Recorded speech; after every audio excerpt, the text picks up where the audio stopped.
That was the Brownlow medalist you were speaking to down there? Richard was talking to a Brownlow medalist, yes. Another one, Gerard. It's your birthday today. I'm not going to give you another rap. 1988, I think you were. Tell us about the second half. It was a turnaround, wasn't it, with Footscray getting on top and finally falling in by 1 point.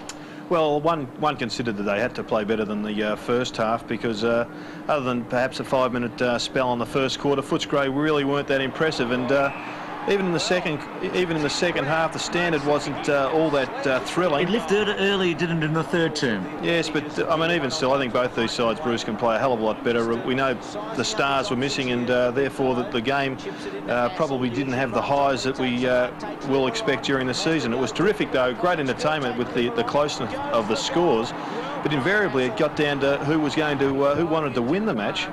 And both sides couldn't really put that final goal on the board. I thought Collingwood probably had more chances than Footscray in the final term, but they weren't good enough. So full marks to Footscray, and I think also a special mention to Leon Cameron.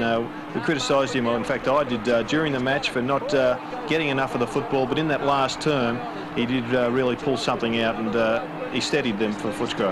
Yeah, they got 6 goals out of Grant and Osborne between them in a low-scoring game, just 12 goals to both teams. But you wouldn't have said it was a convincing performance by either player. We know Grant is a champion in the making still. Richard Osborne's been up there amongst the clouds and has been a very good player, but probably still finding his feet after an absence last year. He played 18 games, of course, but he just had that break in his preparation. Interestingly, both these teams will play one another, basically their reserves teams, with a lot of good players coming back on Saturday morning.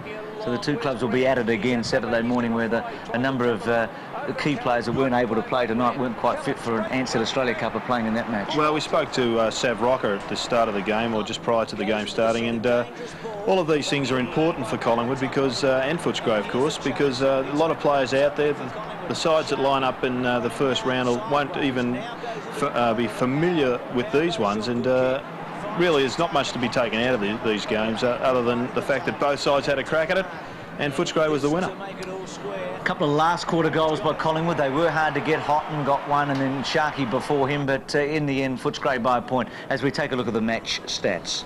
Well, Collingwood dominated the hit-outs, but whether or not that turned into centre breaks is doubtful, because you see their Footscray probably more to do in the last quarter. They got back on top, but it was very evident that Collingwood was playing a very much a possession-orientated game. They very rarely kicked the ball more than 40 metres. It was sit and wait if there wasn't an option, and don't be too concerned about holding onto the ball until somebody appeared. For Footscray, they played a more direct line to goal, but then again they've got probably a far better centre-half forward option in Chris Grant. We're going to take a break now, Gerard. A real treat after the break for Hawthorn fans. Tell you about it when Scotty Palmer returns.